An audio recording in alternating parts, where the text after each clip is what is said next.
Welcome to Sleepless Philosophers, where deep ideas meet restful nights. If you enjoy these journeys through philosophy, please like and subscribe and turn on notifications for daily uploads. To support the channel, consider leaving a super thanks. Any amount helps us continue creating content. You can also become a member to request video topics. We're not monetized, so your support truly makes the difference. Now let the philosophy begin. Richard's paradox. In 1905, the French mathematician Jules Richard discovered a paradox that strikes at the heart of how language and mathematics interact, revealing that certain kinds of definitions can generate contradictions no matter how carefully they're constructed. Consider the set of all real numbers that can be defined in a finite number of words using the English language. And this set seems reasonable at first because most numbers we ever think about can be described in some way. Pi is the ratio of a circle's circumference to its diameter. The square root of 2 is the length of the diagonal of a unit square, and so on.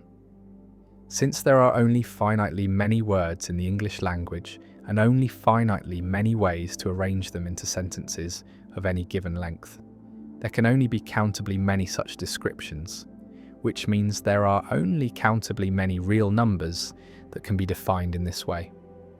Yet the real numbers are uncountable, as Georg Cantor proved, which means there must exist real numbers that cannot be defined in any finite number of English words, numbers that are forever beyond the reach of language, numbers that exist but cannot be named or described or pointed to in any way. Now comes the paradox. Consider the real number defined as follows. Let it be the first real number in the set of all real numbers that cannot be defined in a finite number of English words, arranged in some standard ordering, such as numerical order. This definition appears to successfully define a specific real number, and the definition itself uses only a finite number of English words, which means the number it defines belongs to the set of numbers that can be defined in a finite number of words, but the definition explicitly states that the number belongs to the set of numbers that cannot be defined in a finite number of words, and so the contradiction emerges, sharp and unavoidable. If the number can be defined, then it does not belong to the set of undefinable numbers, but the definition picks it out precisely as a member of that set. And if it cannot be defined, then the definition fails to refer to anything at all. And yet the definition seems perfectly coherent, grammatically correct, and mathematically precise. Richard's paradox exposes a fundamental problem with the concept of definability, the idea that we can cleanly separate describable objects from indescribable ones, because the act of describing the indescribable creates a loop that collapses into contradiction. Some logicians argue that the phrase cannot be defined in a finite number of words is itself vague or improperly formalized, that it mixes informal natural language with formal mathematical concepts in a way that generates confusion, and that a more rigorous treatment would prevent the paradox from arising. Others suggest that the paradox reveals a hierarchy in language, that definitions must be made within specific formal systems, and that talking about all possible definitions requires stepping outside the system into a meta-language, and that mixing these levels is where the contradiction appears. Alfred Tarski developed this idea into a full theory of truth and definability, showing that no language can fully express its own semantic concepts without risking paradox, that truth and definability must always be relativized to a particular formal system, and that higher-order languages are needed to talk about lower-order ones. Richard's paradox also influenced the development of computability theory, because the question of whether a number can be defined in a finite number of words is closely related to whether it can be computed by a finite algorithm, and paradoxes like Richard's helped clarify the distinction between computable and non-computable reals. The paradox remains a haunting reminder that language, even mathematical language, has limits, that not everything that exists can be captured in words, and that the boundary between the describable and the indescribable is not as stable as it first appears. The Achilles and the tortoise. Achilles, the swift-footed hero of Greek legend, agrees to race a tortoise, and to make the contest fair, the tortoise is given a head start, perhaps 100 meters, and the race begins, and Achilles runs swiftly toward the point where the tortoise started. But by the time he reaches that point, the tortoise has moved forward a small distance, perhaps 10 meters, and so Achilles runs toward that new position. But again, by the time he arrives, the tortoise has advanced a bit further, perhaps 1 meter, and this process continues. Each time Achilles reaches where the tortoise was, the tortoise has moved ahead. And it seems that Achilles can never quite catch up, never quite overtake the slower creature. And yet common sense insists that, of course, Achilles will pass the tortoise. That speed wins races, that the faster runner always overtakes the slower, given enough time and distance. And this contradiction between logic and intuition is Zeno's most famous paradox, a puzzle that has captivated philosophers and mathematicians for over 2 millennia. Zeno of Elea constructed this argument in the 5th century BCE as part of his defense of Parmenidean monism, the idea that reality is one unchanging whole and that motion and plurality are illusions. And the paradox was meant to show that the concept of motion leads to absurdity, that if we accept that space and time can be divided infinitely, then the faster can never overtake the slower. And since this conclusion is obviously false, something must be wrong with our assumptions about motion and change. The paradox rests on the idea that Achilles must complete infinitely many tasks, reaching the first point where the tortoise was, then the second, then the third, and so on without end. And if each task takes some amount of time, however small, then infinitely many tasks would require infinite time. And yet in reality, Achilles catches and passes the tortoise in a finite time. And so where is the error? Aristotle argued that the paradox confuses potential and actual infinity, that while the path can be divided into infinitely many segments in thought, Achilles does not actually perform infinitely many separate actions. He simply runs, continuously and smoothly. And the infinite division is an artifact of analysis, not a feature of the motion itself. The resolution became clearer with the development of calculus, which showed that an infinite series of diminishing intervals can sum to a finite total, that 1 + 1/10 + 100th, and so on converges to a specific finite value. And so the infinite number of time intervals Achilles requires to reach each successive position also sum to a finite time, the time it takes him to overtake the tortoise. Yet the paradox retains a strange power, a sense that something about infinity remains counterintuitive, that the idea of completing an infinite number of steps feels impossible, even when mathematics insists it is not, and philosophers continue to debate whether the mathematical resolution truly captures the conceptual problem or merely sidesteps it. The paradox also connects to questions about the nature of space and time, whether they are continuous or discrete, whether motion is genuinely smooth or composed of tiny jumps, whether there is a smallest possible distance or duration beyond which reality cannot be divided. And these questions remain open in modern physics, where quantum mechanics and theories of spacetime suggest that the classical picture of smooth continuous motion may break down at the smallest scales. If you enjoy these explorations of paradox and the limits of thought, consider subscribing so you never miss a journey into philosophy's most perplexing puzzles, and perhaps leave a comment sharing where you are in the world as you listen to these ideas unfold. Achilles and the tortoise remain locked in their eternal race, a metaphor for the human attempt to reconcile the finite with the infinite, the continuous with the discrete, the logical with the intuitive. And the paradox endures as a reminder that even the simplest motion, a hero chasing a tortoise, conceals within it mysteries that have not been fully solved. Questions that linger at the boundary where mathematics meets reality, where reason meets experience, where what must be true, according to logic, clashes with what obviously is true, according to the world. The arrow paradox. Motion seems so simple, so obvious. An arrow flies through the air from bow to target, and no one doubts that it moves. Yet the ancient Greek philosopher Zeno of Elea posed a question that has troubled thinkers for over 2,000 years. A question about whether motion is even possible at all. And this is the arrow paradox, one of Zeno's many arguments against the reality of change and multiplicity. Consider an arrow in flight, frozen at a single instant of time. At that precise moment, the arrow occupies a specific region of space exactly equal to its own length and width. It is not in two places at once. It is simply where it is motionless, static, indistinguishable from an arrow at rest. At the next instant, the same is true. The arrow occupies a space equal to itself, motionless at that frozen moment, and at the next instant, and the next.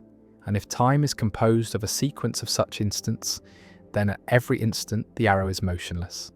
And if the arrow is motionless at every instant, then how can it be said to move at all? For motion would require the arrow to be in more than one place at a single instant, or to be in a state of transition rather than a state of rest, and yet at any given instant there is no motion, only position. Zeno used this paradox to support the Eleatic philosophy of Parmenides, which held that change and motion are illusions, that reality is a single, unchanging whole, and that the apparent diversity and movement we perceive are mere deceptions of the senses.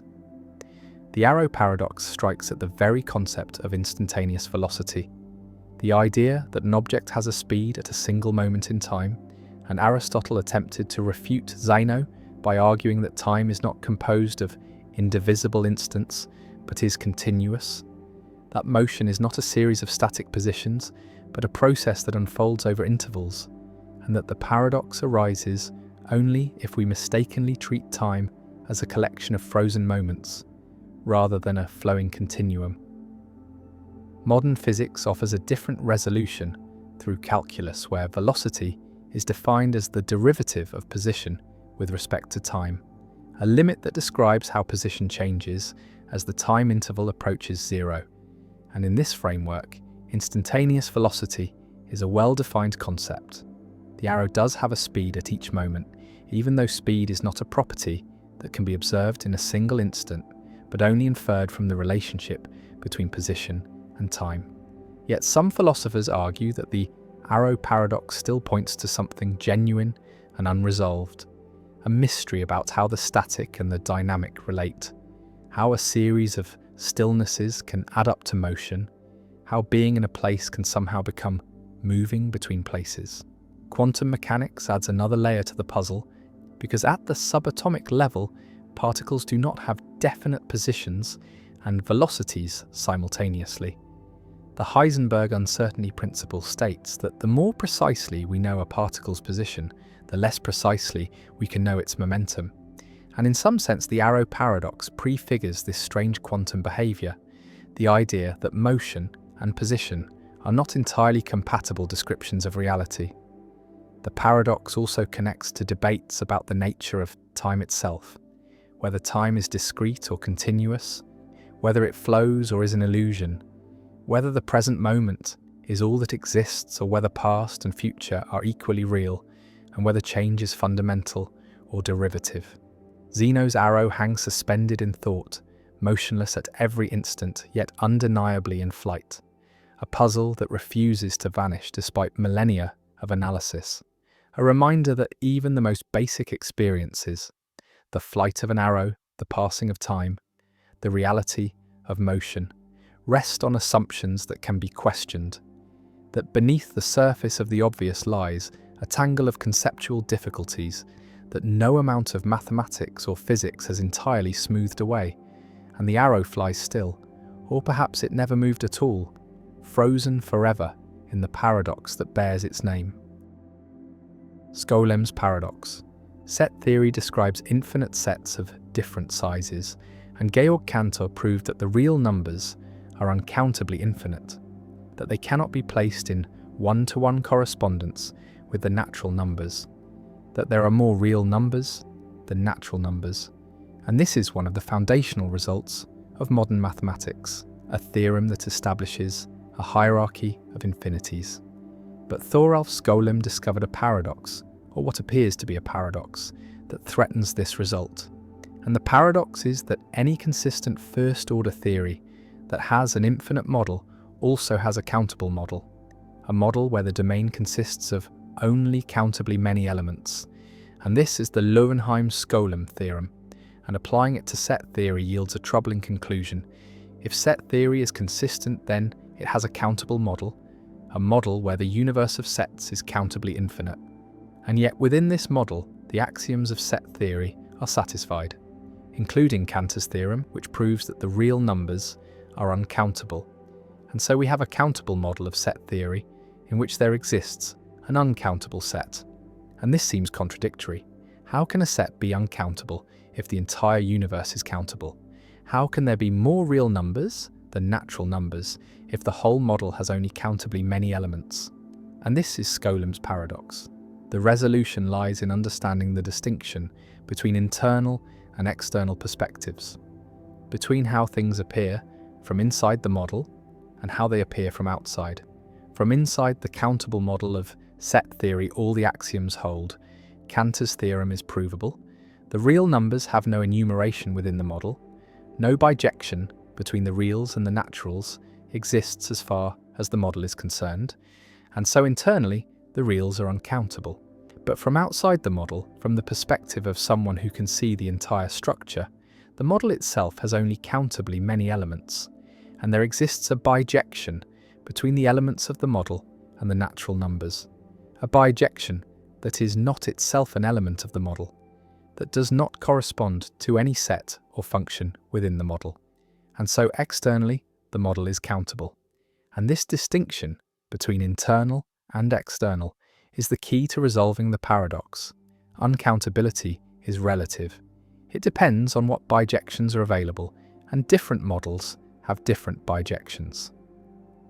Skolem's paradox reveals something profound about the nature of mathematical existence and the limits of first-order logic. It shows that first-order logic cannot pin down the cardinality of infinite sets, that the concept of uncountability is not absolute but relative to a model, that what counts as uncountable in one model may be countable in another, and this relativity is a consequence of the expressive limitations of first-order logic, which can only quantify over elements of the domain, not over arbitrary functions or sets of elements. And so first-order set theory cannot express the existence of a bijection between two sets in an absolute way, cannot say, in a model-independent manner, that a set is countable or uncountable. Some philosophers and logicians find this relativity troubling, a sign that first-order set theory is inadequate as a foundation for mathematics, that a stronger logic, perhaps second-order logic, which allows quantification over sets and functions, is needed to capture the intended meaning of set-theoretic concepts. And in second-order logic, the Löwenheim-Skolem theorem does not hold.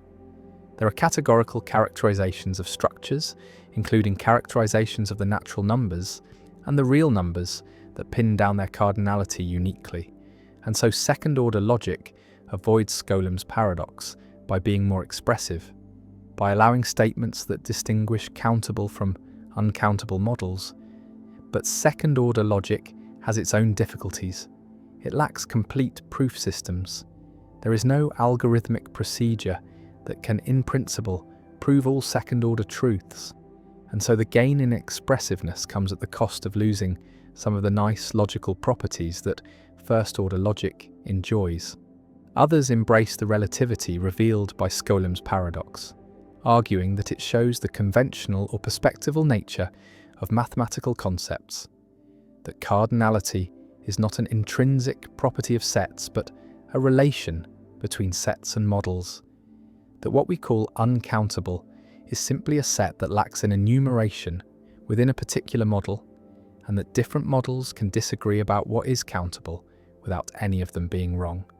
And this perspective aligns with a pluralistic or model-theoretic approach to mathematics, where there is no single intended model of set theory, but many models, each with its own internal structure, and what is true varies from model to model, and mathematical truth is relative to a choice of model.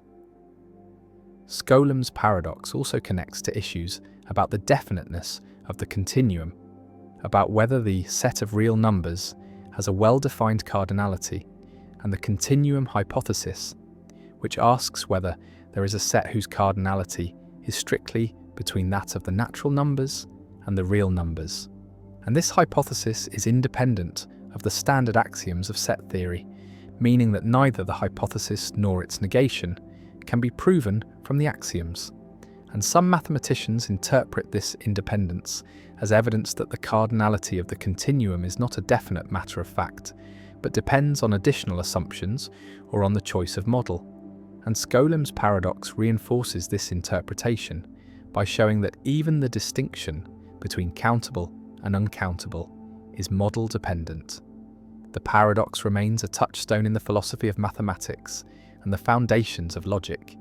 It illustrates the limits of first-order logic, the relativity of model-theoretic notions, and the gap between formal systems and intended interpretations.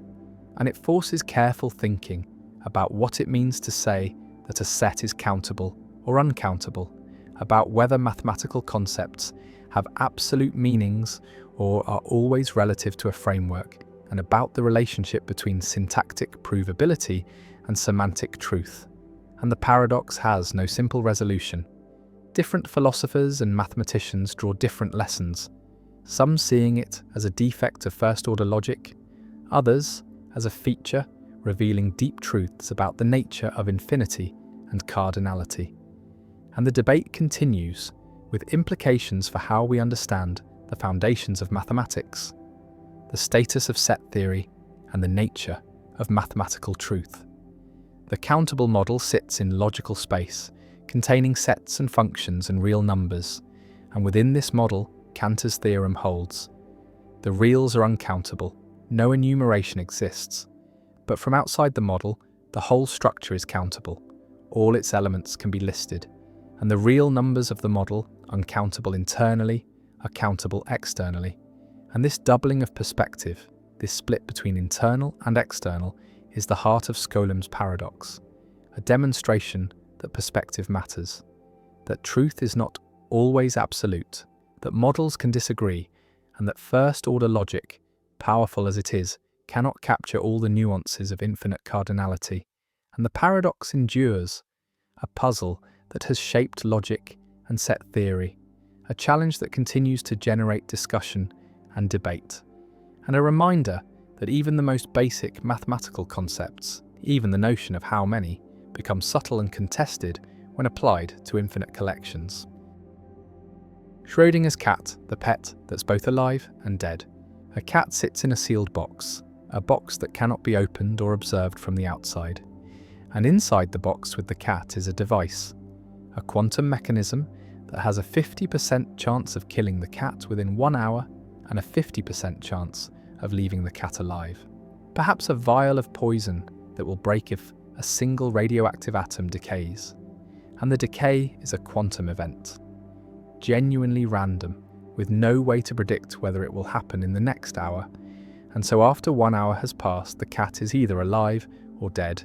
50-50 odds. And this seems straightforward, but the paradox emerges when quantum mechanics is taken seriously, when the rules of quantum theory are applied consistently, because quantum mechanics says that before a measurement is made, before the box is opened and the cat is observed, the system exists in a superposition, a combination of both possible states simultaneously. And so the cat is both alive and dead at the same time, existing in a strange limbo where neither state is definite until observation collapses the superposition and forces the system into one state or the other. And this is Schrödinger's cat, a thought experiment devised by physicist Erwin Schrödinger in 1935 to illustrate what he saw as the absurdity of applying quantum mechanics to macroscopic objects to show that something was wrong with the standard interpretation of quantum theory. Imagine the situation step by step. At the beginning, the cat is alive, the radioactive atom has not yet decayed, and the quantum state is well defined. But as time passes, the atom enters a superposition of decayed and not decayed, because quantum mechanics describes it with a wave function that assigns amplitudes to both possibilities, and these amplitudes evolve smoothly, and the atom is in a state of quantum indeterminacy, neither definitely decayed nor definitely not decayed until a measurement is made. And this indeterminacy is not ignorance, not a matter of the atom being in one state or the other, and we just do not know which, but a genuine feature of quantum reality. The atom literally does not have a definite state until measured. And because the poison release is coupled to the atom's state, the poison is both released and not released. And the cat is both dead and alive, existing in a superposition of macroscopic states. And this conclusion seems absurd, seems to violate everything we know about cats and boxes and life and death. And Schrödinger intended it to be absurd, to show that something must be wrong with the orthodox interpretation of quantum mechanics, that the theory cannot be applied consistently to large objects, that there must be a boundary somewhere between the quantum realm, where superpositions occur, and the classical realm, where objects have definite states. The paradox has generated an enormous amount of discussion and debate in physics and philosophy, with different interpretations of quantum mechanics offering different resolutions. The Copenhagen interpretation, the dominant view in Schrödinger's time, says that the wave function collapses upon measurement, that the act of observation forces the system into one definite state. And so when the box is opened and the cat is observed, the superposition collapses and the cat becomes definitely alive or definitely dead. But this raises questions about what counts as a measurement, about what constitutes an observer, about whether consciousness is required to collapse the wave function, or whether any physical interaction suffices. And these questions remain controversial, and the Copenhagen interpretation does not provide clear answers, does not specify where the quantum classical boundary lies. The many worlds interpretation offers a different resolution, saying that the wave function never collapses, that both outcomes occur, that the universe splits into two branches, one where the cat is alive and one where the cat is dead, and both branches are equally real. And the observer also splits, becoming two versions, one observing a live cat and one observing a dead cat. And each version believes they have observed a definite outcome. But from a global perspective, both outcomes happen. And the superposition is resolved not by collapse but by branching. And this interpretation avoids the measurement problem, avoids the need to specify what counts as a measurement. But it introduces other difficulties: the proliferation of parallel worlds, the question of what it means for both outcomes to be real, and whether this is a genuine solution or merely a reformulation of the problem. Decoherence theory provides another perspective, focusing on the interaction between the quantum system and its environment, and it shows that macroscopic objects, like cats, are constantly interacting with their surroundings, with air molecules, with photons, with thermal radiation, and these interactions cause the quantum coherence, the delicate phase relationships that allow superpositions to be destroyed very rapidly in a fraction of a second for macroscopic objects. And once coherence is lost, the system behaves classically, appears to be in one definite state, and so the cat never actually exists in a superposition of alive and dead, or exists in such a state for only an immeasurably short time before decoherence converts it to a classical mixture, a probabilistic state where the cat is either alive or dead. We just do not know which until we look. And this dissolves the paradox by denying that macroscopic superpositions persist long enough to be observable. The paradox also raises questions about the role of consciousness in quantum mechanics, about whether an observer must be conscious to collapse the wave function, and some interpretations suggest that consciousness plays a special role, that the cat remains in superposition until a conscious being opens the box and perceives the outcome. And this view has been criticized as mystical, as importing mind into physics in ways that are unnecessary and unhelpful. And most physicists reject it, preferring interpretations that treat measurement as a physical process involving interactions with macroscopic devices, not requiring consciousness. But the question remains open, debated, unresolved, and Schrödinger's cat sits at the center of this debate, a symbol of the deep puzzles that quantum mechanics presents. Visualize the box, sealed and opaque, and inside the cat waits, and the quantum device ticks, and the atom hovers in superposition. And according to quantum mechanics, the entire contents of the box, the atom, the device, the poison, the cat, all exist in a superposition of two macroscopically distinct states: alive, cat no decay, and dead cat decay. And this superposition is described by a wave function that smoothly evolves. And the two branches of the wave function correspond to two different realities. And yet before the box is opened, there is only one box, one cat, one system. And the paradox is that quantum mechanics seems to say the cat is both alive and dead.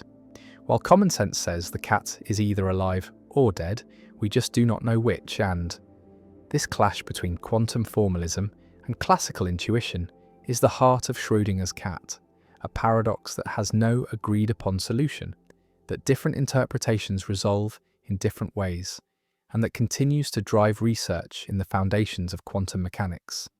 In efforts to understand what measurement means, what quantum states represent, and how the quantum world relates to the classical world we experience, the box sits on the table, the hour passes, and the cat's fate is sealed. Or is it? Or is the cat in limbo, suspended between life and death, waiting for observation to make reality definite?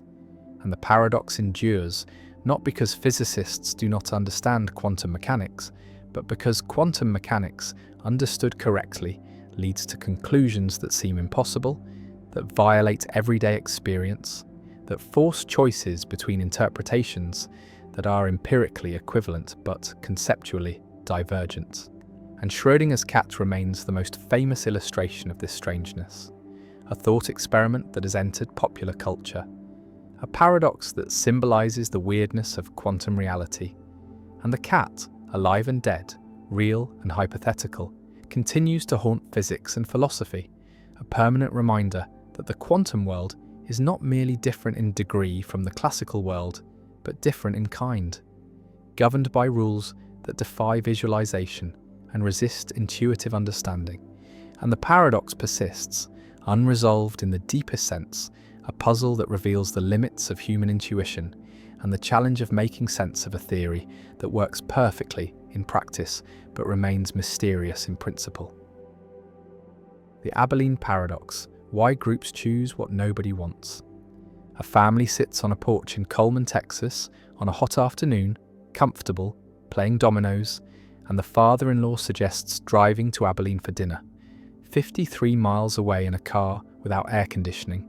And the suggestion is not enthusiastic, is tentative, but the son-in-law says sure, sounds good. Not because he wants to go, but because he assumes others want to go, and he wants to be agreeable. And the wife says yes if you all want to go, and the mother-in-law says of course, and they all pile into the car and drive to Abilene in dusty heat, arrive hot and tired, eat mediocre food, drive back exhausted, and sitting on the porch again, someone admits they didn't really want to go, and then everyone admits they didn't want to go, admits they only agreed because they thought others wanted it, and the entire group took an action that no individual wanted, chose an outcome that everyone preferred to avoid. And this is the Abilene Paradox, described by management professor Jerry Harvey, a phenomenon where groups make decisions that contradict the preferences of all members, where collective action diverges from individual preferences, not through majority rule or compromise, but through misperception, through failure to communicate, through assumptions about what others want. And the paradox reveals that agreement is not always consensus, that unanimous decisions can be unwanted by everyone. And the Abilene paradox shows a different kind of collective irrationality from Condorcet cycles or voting paradoxes. Shows irrationality that arises from social dynamics, from conformity pressure, from reluctance to dissent.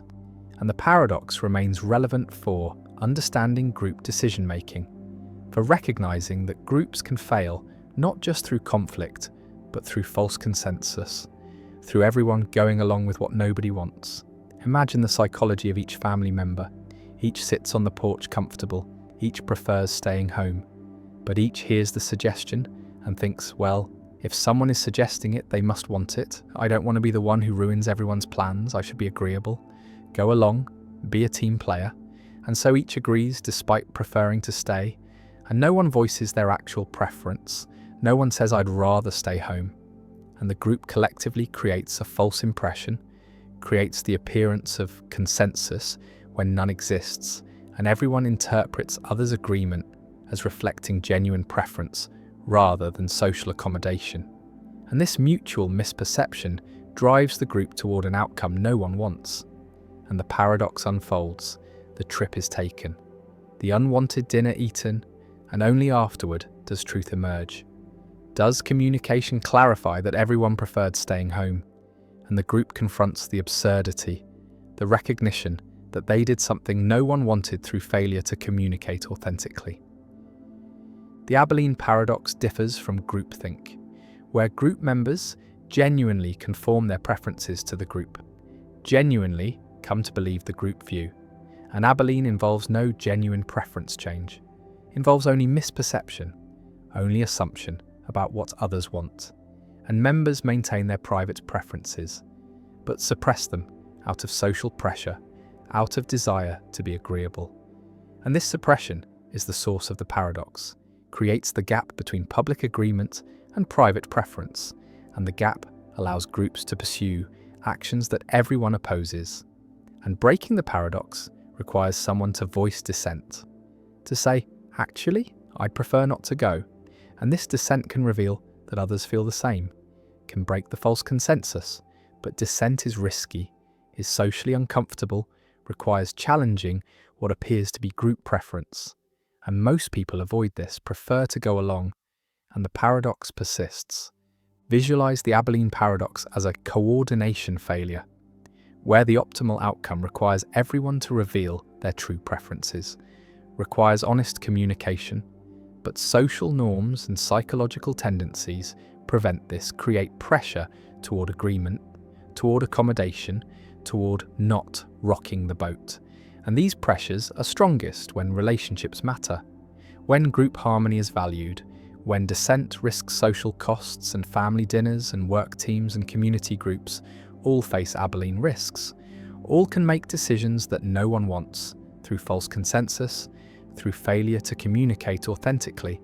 And the paradox shows that agreement is not always good, that unanimous decisions can be wrong, that groups need mechanisms for authentic communication, need cultures that encourage dissent, need permission to disagree.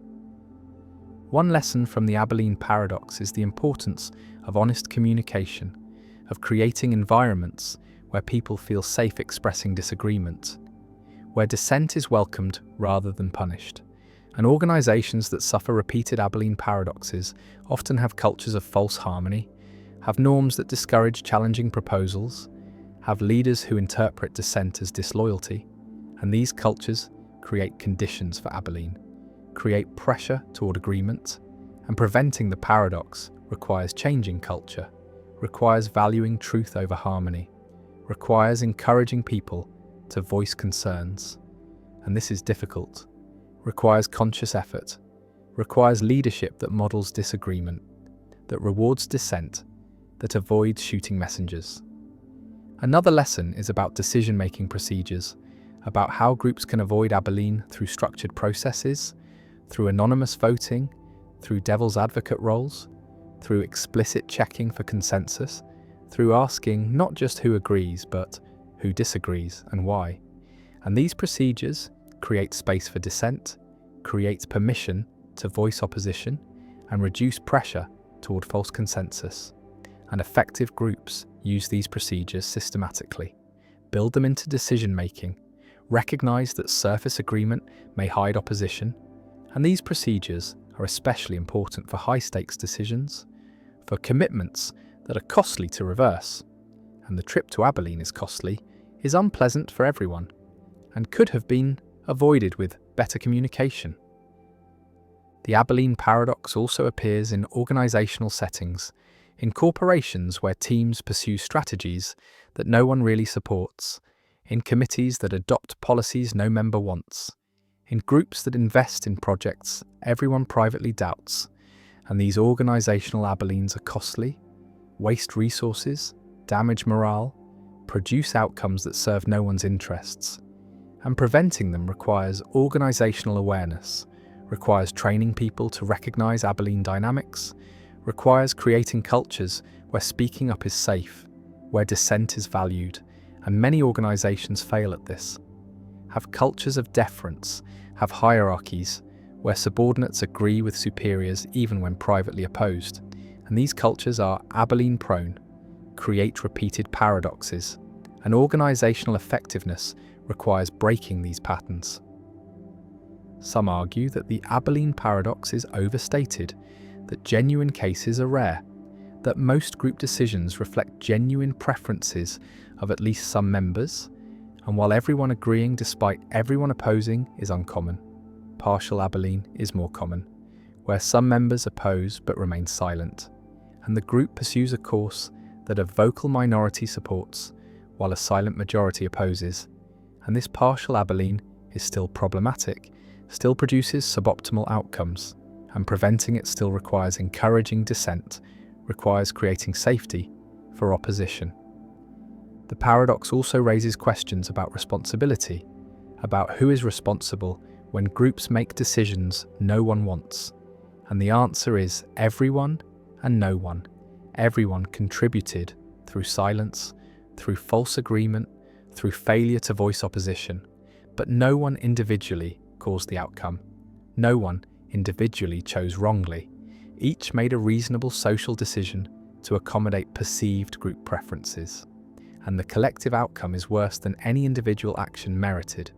And this shows how social dynamics can produce results that exceed individual culpability, can create group failures that no individual intended. And avoiding such failures requires collective awareness, requires group-level solutions, requires changing communication patterns and decision procedures. The family sits on the porch afterward, hot and tired and annoyed, and someone admits they didn't want to go, and the admissions cascade. And everyone realizes the absurdity, realizes they collectively did something no one wanted, and the Abilene paradox is revealed, and laughter mixes with frustration, and the lesson is learned.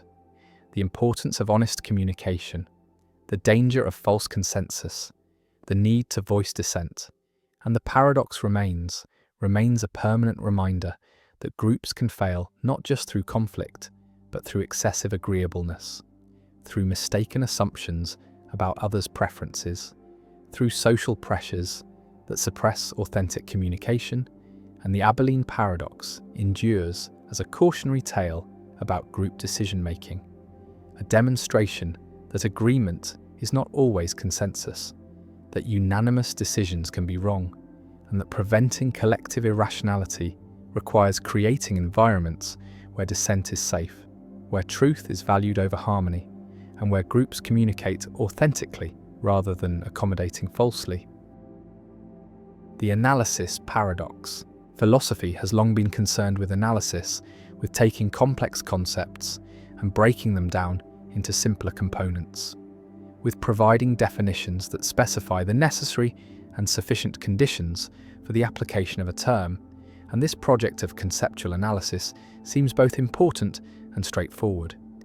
We want to know what knowledge is, what justice is, what truth is, and we proceed by analysing these concepts, by stating explicitly what they mean, by giving definitions that capture their essential features.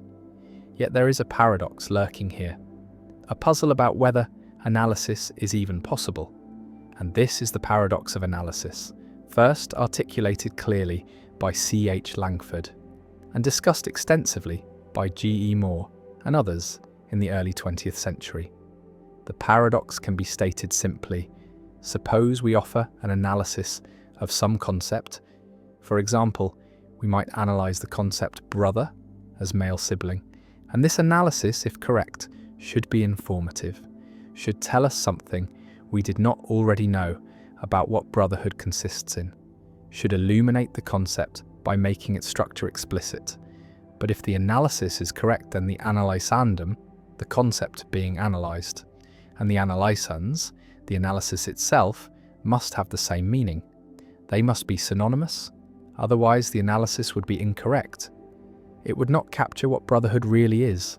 And if they are synonymous, then the statement brother means male sibling should be trivial, should be like saying brother means brother, a mere tautology that provides no new information.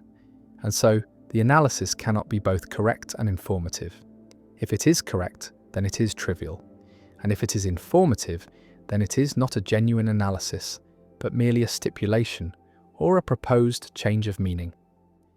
The paradox threatens the entire project of conceptual analysis, because it suggests that analysis cannot do what it is supposed to do, cannot both correctly identify the meaning of a concept and provide new insight into that meaning, cannot be both true and interesting.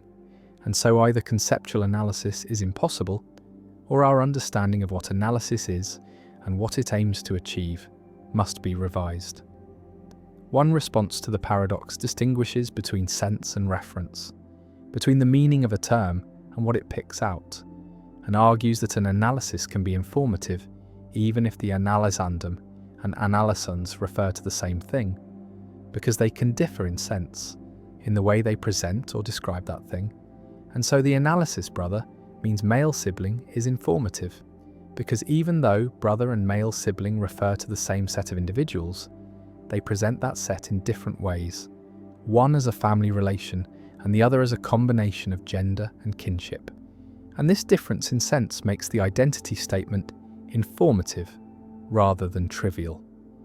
Another response appeals to a distinction between conceptual and factual knowledge, arguing that analysis does not provide factual knowledge about the world, but conceptual knowledge about our own concepts, that it makes explicit what was already implicit in our understanding, that it brings to consciousness the structure of concepts that we already possess and use, but have not fully articulated. And so, the informativeness of analysis is not the informativeness of discovering new facts, but the informativeness of self-clarification, of making our own conceptual commitments explicit and transparent. A third response, associated with Quine and others skeptical of the analytic-synthetic distinction, denies that there is a sharp line between conceptual analysis and empirical investigation, arguing that all beliefs form a holistic web where conceptual revisions and factual discoveries are intertwined, and that what we call analysis is really just careful reflection on our current best theory of the world, subject to revision in light of new evidence or theoretical considerations. And on this view, the paradox dissolves, because analysis is not supposed to be a priori or purely conceptual, but is continuous with empirical inquiry, and so it can be both correct and informative without any mystery. The paradox also raises questions about the methodology of philosophy, about whether philosophy can make progress through analysis or whether some other method is needed. And different philosophical traditions have taken different stances, with analytic philosophy traditionally emphasizing conceptual analysis as a central tool, while continental philosophy has been more skeptical of analysis, focusing instead on interpretation, critique, and phenomenological description. And the paradox of analysis has been one factor driving some philosophers away from traditional analysis toward other approaches. The paradox connects to issues about understanding and competence, because we seem to have a kind of implicit or tacit understanding of concepts like knowledge, justice, and truth. We can use these concepts correctly, can apply them to particular cases, can recognize when they are used inappropriately, and yet when asked to state explicitly what these concepts mean, to provide a definition, we struggle. And this suggests that conceptual competence does not require explicit knowledge of definitions, that understanding can be practical and procedural rather than theoretical and propositional, and that analysis attempts to convert implicit understanding into explicit knowledge, a conversion that is difficult and perhaps impossible to complete without remainder. The paradox also appears in the context of philosophical disagreement, because philosophers have been offering analyses of key concepts for millennia, and yet consensus remains elusive. Different philosophers provide different analyses of knowledge, of justice, of truth, and it is not always clear how to adjudicate between competing analyses, whether by appeal to intuitions about particular cases, by considerations of theoretical simplicity and fruitfulness, or by some other standard.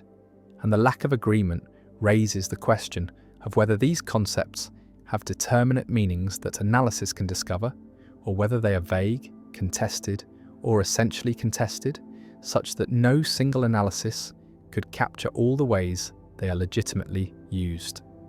The analysis paradox remains a puzzle at the heart of philosophy, a question about what philosophy is doing when it offers definitions and analyses, whether it is discovering pre-existing meanings, stipulating new ones, or engaging in some more complex activity that combines elements of discovery, stipulation, and rational reconstruction, and the paradox has not been definitively resolved.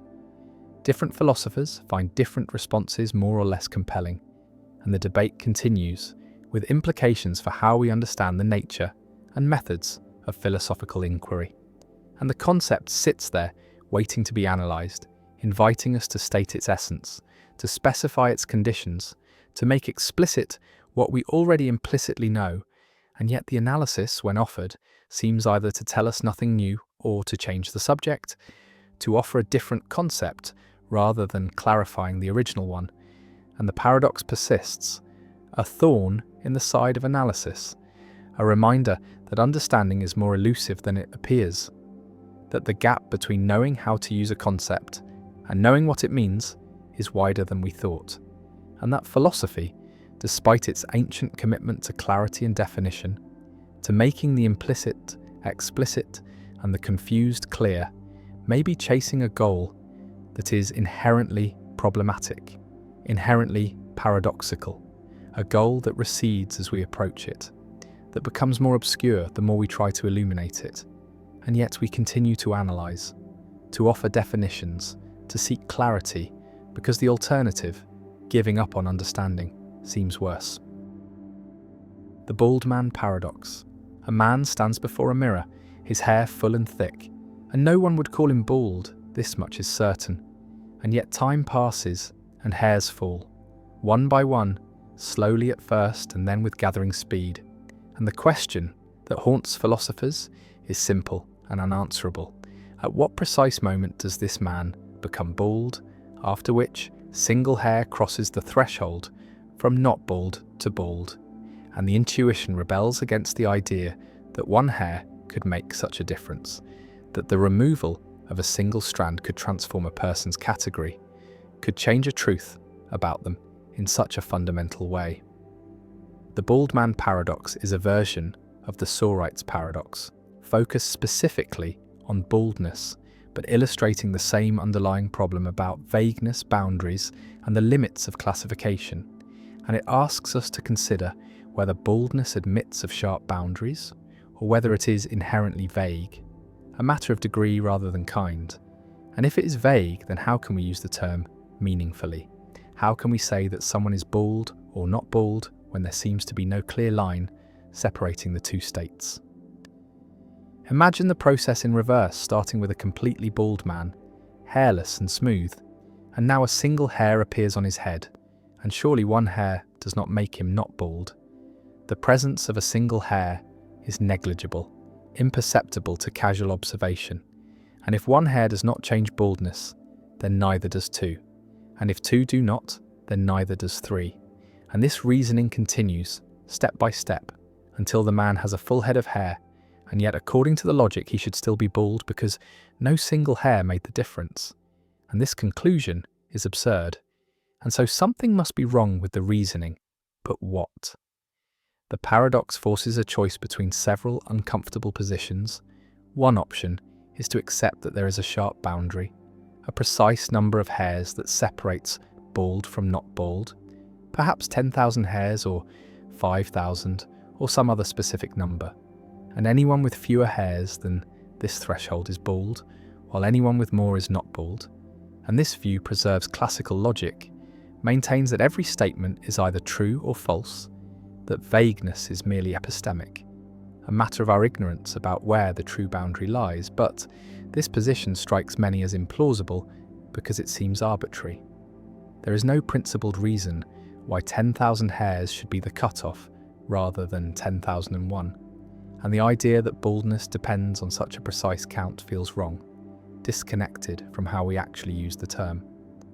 Another option is to reject the idea of sharp boundaries and embrace the view that baldness is genuinely vague, that there are borderline cases where it is neither determinately true nor determinately false that someone is bald, cases where the world itself does not settle the question, and this view requires abandoning or modifying classical logic, accepting that by valence, the principle that every proposition is either true or false does not hold for vague predicates, and this leads to various non-classical logical systems, three-valued logics where propositions can be true, false or indeterminate, fuzzy logics where truth comes in degrees ranging continuously from 0 to 1, supervaluationism where a statement is true if it is true on all acceptable ways of making the vague term precise, and each of these approaches has costs and benefits. Each preserves some intuitions while sacrificing others. A third option is contextualism, the view that whether someone is bald depends on the context of utterance, on the standards and purposes operative in a given conversation or situation. And in one context, a man with 5,000 hairs might count as bald, while in another context only someone with fewer than 1,000 hairs would count. And this view makes baldness relative rather than absolute. And it explains why borderline cases feel uncertain, because in borderline cases the context has not provided enough information to determine which standards apply, but contextualism faces challenges too.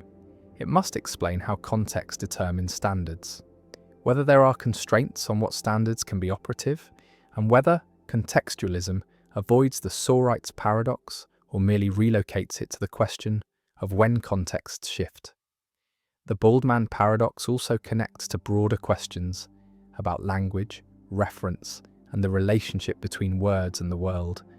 Because if most predicates in natural language are vague, and they are, nearly every adjective and many nouns admit of borderline cases, then vagueness is not a peripheral issue, but a central feature of how we communicate. And any theory of meaning must account for it, must explain how. Vague terms can be useful and informative despite their lack of sharp boundaries, and must address whether vagueness is a feature of language, of thought, of the world, or of all three. Some philosophers argue that vagueness is purely linguistic, that the world itself is precise and determinate, but our words are blunt instruments that fail to carve reality at its joints, while others suggest that vagueness exists in thought as well, that our concepts are themselves fuzzy, and still others propose that the world itself contains vague objects and properties, that reality does not always come with sharp boundaries, that nature is continuous and gradual in ways that resist precise classification. The paradox has practical implications as well. In law, where terms like reasonable and substantial and significant must be applied to real cases despite their vagueness. In medicine, where diagnostic criteria often involve thresholds that are somewhat arbitrary. In ethics, where drawing lines between permissible and impermissible actions may require confronting borderline cases where intuition provides no clear guidance. And in each of these domains, the bald man paradox is not merely an abstract puzzle, but a genuine obstacle to clear thinking and fair judgment. The paradox also raises questions about personal identity and change over time. Because if baldness is gradual, then so are many other properties: aging, growing, learning. And if there are no sharp transitions, then perhaps personal change is also vague. Perhaps there are cases where it is indeterminate whether someone is the same person they were years ago, whether they have changed in significant ways or remained essentially the same.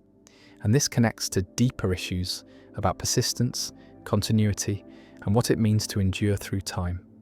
The bald man stands as a symbol of all borderline cases, all situations where reality resists the either-or structure of classical logic, where predicates fade gradually from clear application to clear non-application, passing through a twilight zone where truth becomes uncertain. And the paradox endures because it exposes a tension between the precision we expect from rational thought and the vagueness inherent in the world and in language. And no solution has won universal acceptance. Philosophers continue to debate whether to accept sharp boundaries, revise logic, relativize truth to context, or adopt some more radical approach. And the bald man remains poised between categories. Neither clearly bald nor clearly not bald in the borderline cases, a living embodiment of the limits of definition, a reminder that the world does not always cooperate with our desire for clarity, and that some questions may have no determinate answer, not because we lack knowledge, but because the questions themselves presuppose a precision that reality does not provide. And the hairs fall one by one, and baldness approaches, and no single hair marks the moment of transformation, and the paradox persists, unresolved and perhaps unresolvable, a permanent feature of the conceptual landscape we must navigate, a crack in the foundations of logic that cannot be sealed. Quine's Gavagai problem? Why we can never know what anyone really means. An anthropologist arrives in a remote village to study an unknown language, a language no outsider has encountered before. And the anthropologist has no translator, no dictionary, no common linguistic framework, only observations and patience, and the method is radical translation. Learning the language from scratch by observing how natives use words in response to events. And one day, a rabbit runs past and a native points and says Gavagai, and the anthropologist writes in the notebook, Gavagai means rabbit. And this seems reasonable, seems like an obvious inference. The native saw a rabbit and said Gavagai, so Gavagai must refer to rabbits. But philosopher Willard Van Orman Quine points out a problem, a deep problem about meaning and translation. Because Gavagai might mean rabbit, but it might also mean undetached rabbit part, or rabbit stage, or collection of rabbit molecules, or instance of rabbithood. And all these translations are consistent with the native's behaviour. All would lead the native to say Gavagai in exactly the same circumstances, whenever a rabbit is present, and there is no fact of the matter, no objective truth about which translation is correct, no way to determine what Gavagai really means. And this indeterminacy is not due to practical limitations, not due to insufficient evidence, but is fundamental, is a consequence of how meaning works. And this is Quine's Gavagai problem, also called the problem of indeterminacy of translation, a challenge to the idea that words have determinate meanings, that translation has right answers, and that we can know what others mean when they speak. Imagine trying to distinguish between Gavagai means rabbit and Gavagai means undetached rabbit part. And you point to the rabbit and the native says Gavagai, and you point to the rabbit's ear and ask whether this is Gavagai, and the native responds, but you do not know whether the response means yes because the ear is an undetached rabbit part, or no, because the ear is not a whole rabbit, or something else entirely. And every test you design, every question you ask, can be interpreted in multiple ways, can be answered consistently by multiple translations, and no amount of observation, no behavioural evidence can definitively settle which translation is correct, because the native's behaviour under all possible circumstances is compatible with multiple interpretations. And Quine argues that this shows meaning is indeterminate, that there is no fact about what Gavagai really means, only different translation manuals that work equally well, that map the native's language onto ours in different but equally legitimate ways. The problem generalizes beyond anthropology to all understanding of language, because even when we share a language, even when we both speak English, the Gavagai problem applies. We cannot be certain that we mean the same thing by our words, that rabbit means to you what it means to me. We might be using different concepts, carved up differently, but our behaviour is similar enough that we never notice the difference. And this raises the disturbing possibility that communication is always partial, always approximate, that we never fully understand each other, that meaning is not something objective that words have, but something we impose through interpretation, and different interpretations can fit the evidence equally well, and there is no transcendent perspective from which to judge which interpretation is correct. Visualize meaning as a relationship between words and world, and Quine's point is that this relationship is underdetermined by behaviour, by the evidence available to translators, because infinitely many relationships are consistent with the same behavioural evidence. Infinitely many ways of mapping words to world produce the same observable patterns. And choosing among these possibilities requires going beyond evidence, requires making decisions that are not forced by facts. And these decisions constitute meaning rather than discovering it. And so meaning is partially conventional, partially stipulated, not fully determined by reality.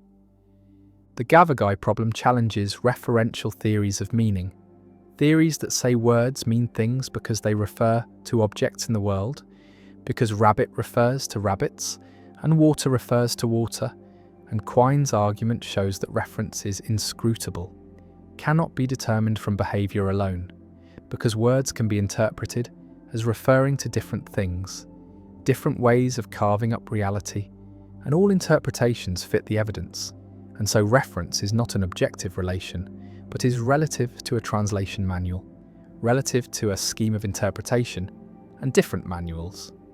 Different schemes can assign different references to the same words while remaining equally correct. One response to the Gavagai problem accepts the indeterminacy, embraces it as a truth about meaning, argues that Quine is right, that there is no fact of the matter about what words mean beyond what is determined by behavioural evidence, and meaning is holistic, depends on the entire network of beliefs and language practices. And translation manuals are theoretical frameworks that organise this evidence. And like all theories, they are underdetermined by data, and multiple theories fit the same data equally well. And choosing among them involves pragmatic considerations, simplicity, utility, coherence, but not truth in any absolute sense. And this response treats meaning as a human construction, something we create through practices rather than something we discover in nature. Another response denies the indeterminacy, argues that Quine's thought experiment is artificial, that in real translation situations additional evidence is available, evidence about intentions, about how speakers correct each other, about the structure of their conceptual schemes. And this additional evidence narrows down the possibilities, rules out bizarre interpretations like undetached rabbit part, and determines that Gavagai means rabbit in the ordinary sense. And while perfect certainty may be impossible, practical determinacy is achievable, and meaning is objective enough for communication to succeed, for translation to have right and wrong answers.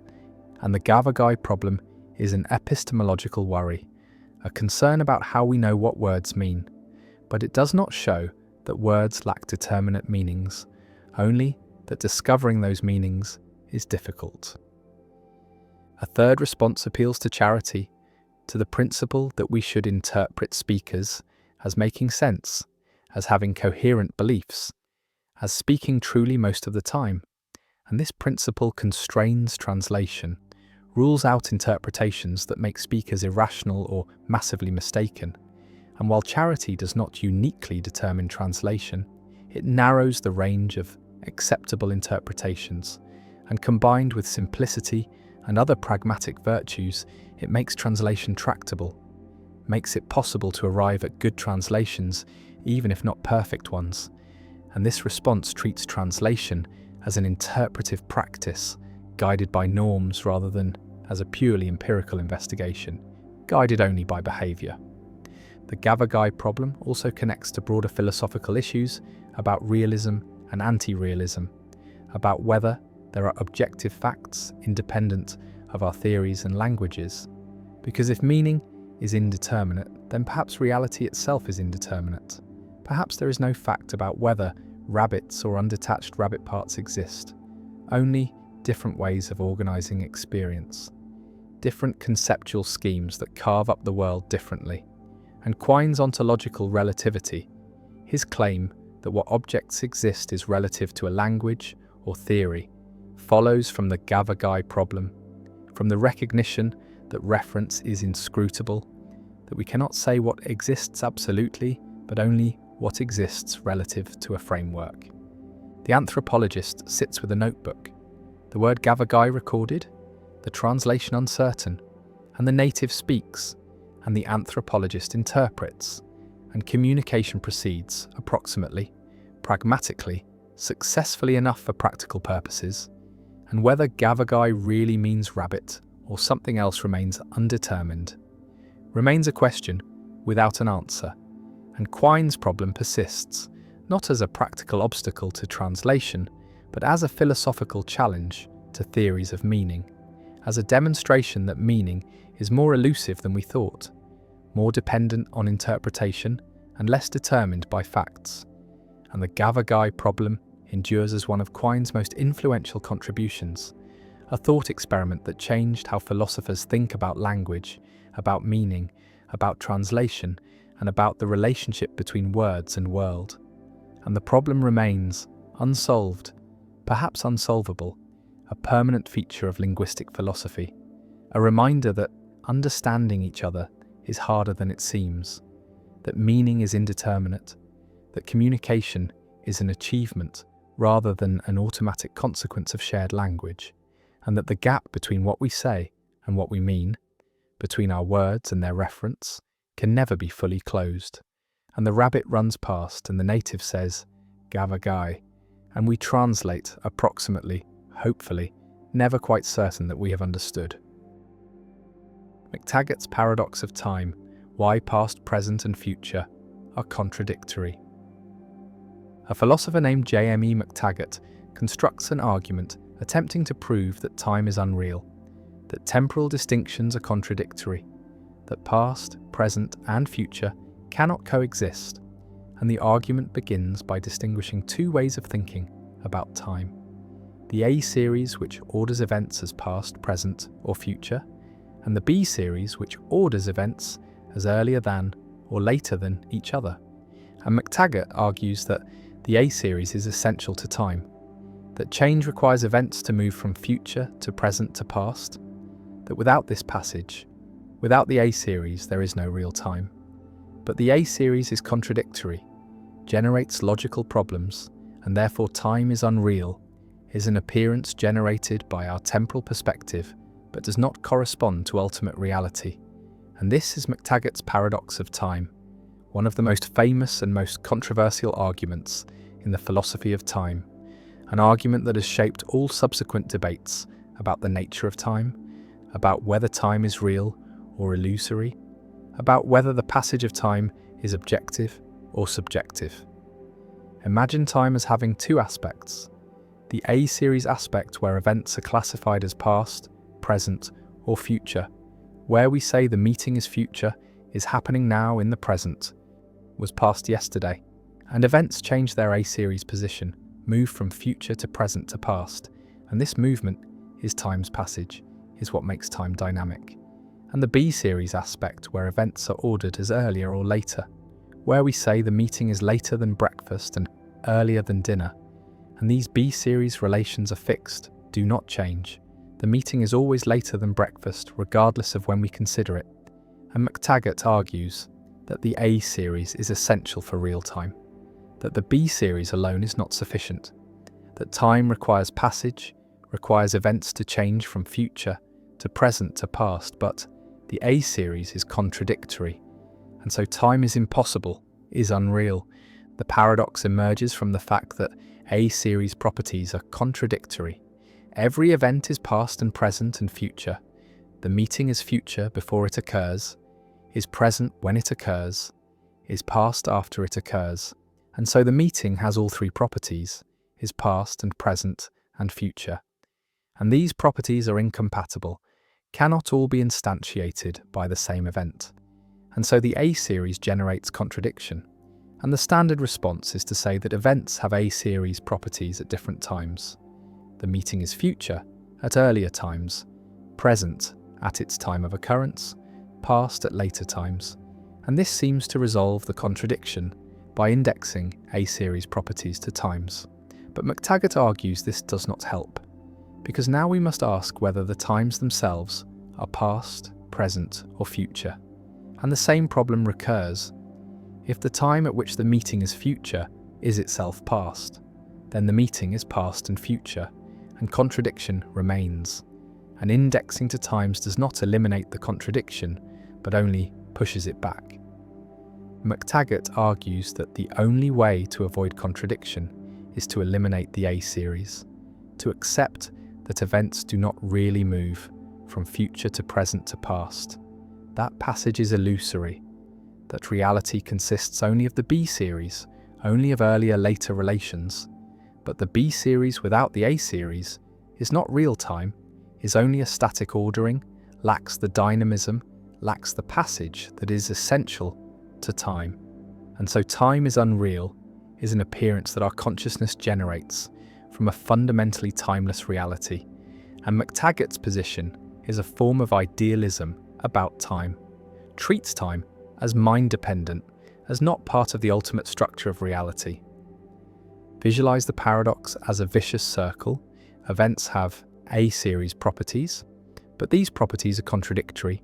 So we index them to times, but then times have A-series properties, which are contradictory. So we index to second-order times, but these are contradictory, and the regress continues, and the contradiction is never eliminated, only relocated. And McTaggart concludes that the A series is inherently contradictory, cannot be made coherent, and must be rejected. And with it goes time itself, which requires the A series for its reality. One response to McTaggart's paradox, the tenseless or B theory response, accepts McTaggart's argument that the A series is contradictory, but denies that time requires the A series, argues that the B series is sufficient for real time, that earlier-later relations constitute time, and passage is an illusion, is a feature of our temporal perspective, and the universe exists as a four-dimensional block, a block universe where all times are equally real, and past, present, and future are not objective features of reality, but are indexical, are relative to a perspective. And this B theory has become orthodoxy in philosophy of time, is widely accepted as avoiding McTaggart's paradox while preserving the reality of time.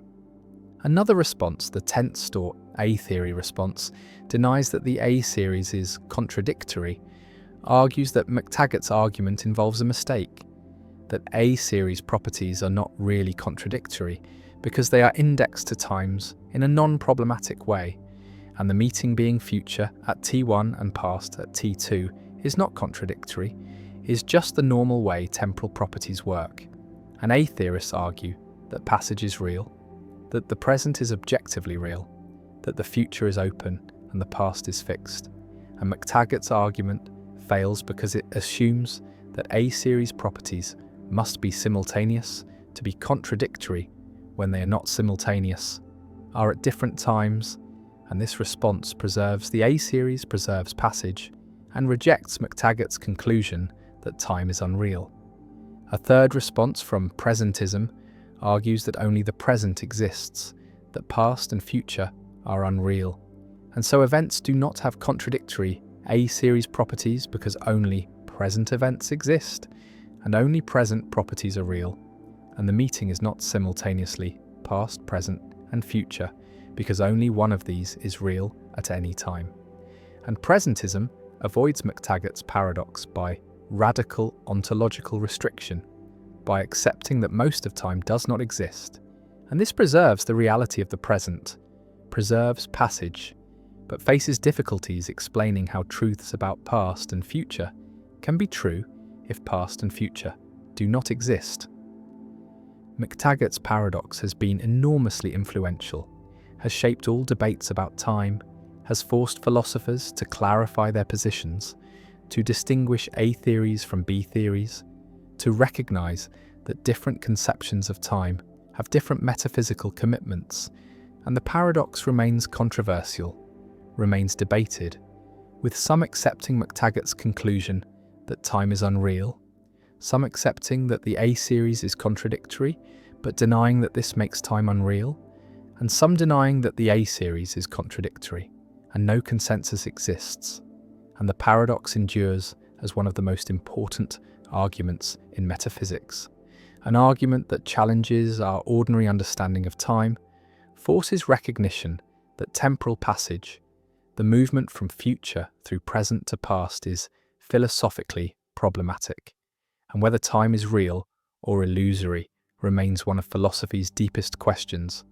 And McTaggart's paradox continues to structure the debate, continues to force philosophers to grapple with the nature of time, with whether passage is objective or subjective, with whether reality is a static four-dimensional block or a dynamic unfolding present, and the paradox persists, unsolved and perhaps unsolvable, a permanent challenge to theories of time.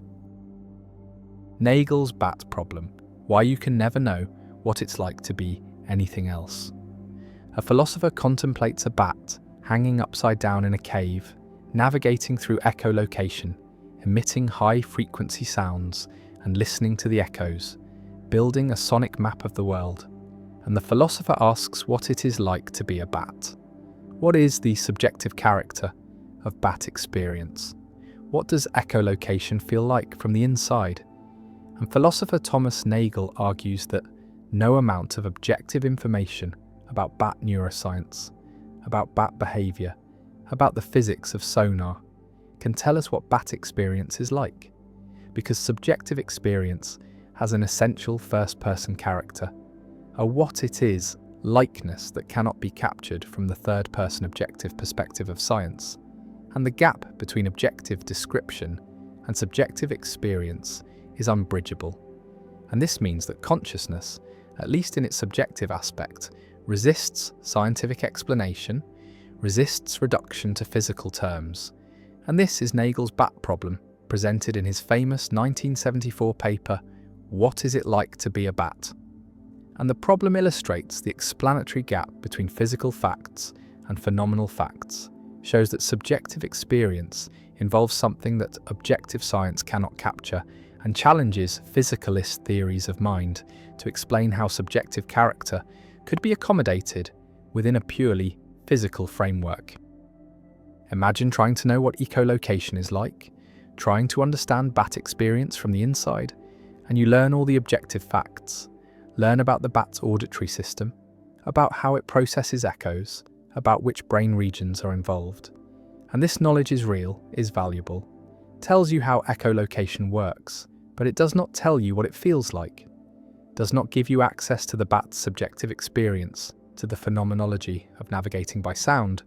And Nagel's point is that this gap is not due to practical limitations, not due to insufficient technology or incomplete knowledge, but is a fundamental gap between objective and subjective perspectives, between what can be known from outside and what can only be known from inside.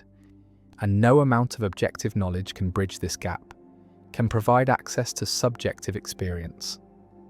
The bat problem generalizes beyond bats to any creature with a different sensory modality, a different nervous system, a different form of consciousness.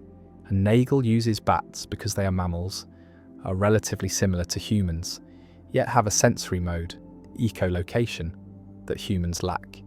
And this combination makes the example vivid, makes the gap between human and bat experience clear.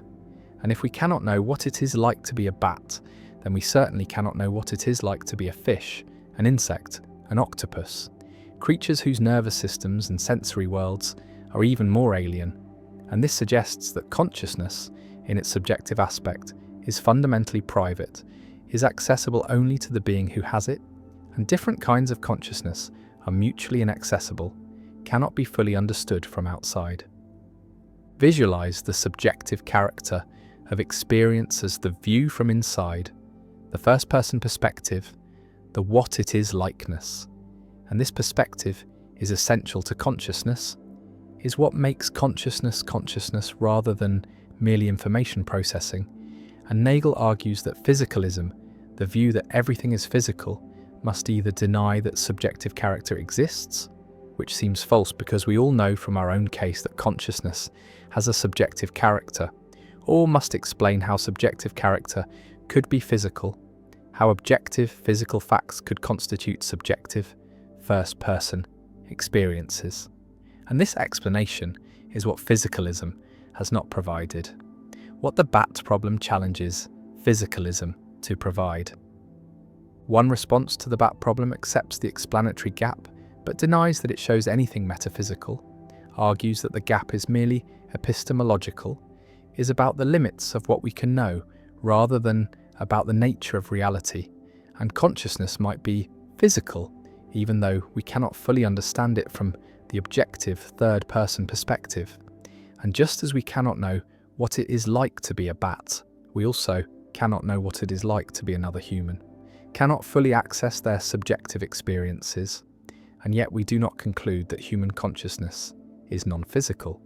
And so the bat problem shows limits of knowledge, but not limits of physicalism, shows that subjective experience has aspects that resist objective description, but not that these aspects are non-physical. Another response argues that future science might bridge the gap, might develop ways of understanding subjective character objectively, might create theories that capture phenomenology in physical terms, and our current inability to imagine how this could be done does not prove that it cannot be done. And Nagel's argument trades on current ignorance, assumes that the gap is permanent when it might be merely temporary, and this response is optimistic about the prospects for physicalist explanations of consciousness, believes that the hard problem and the bat problem will eventually be solved by scientific progress. A third response from Nagel's position argues that the bat problem reveals something deep about the structure of reality, that consciousness has an irreducibly subjective aspect, an aspect that cannot be captured by objective physical description. And this does not mean consciousness is non-physical in the sense of being immaterial or supernatural, but it means that physicalism, as traditionally conceived, is incomplete, misses something essential about consciousness, and a complete theory of reality must include both objective physical facts and subjective phenomenal facts.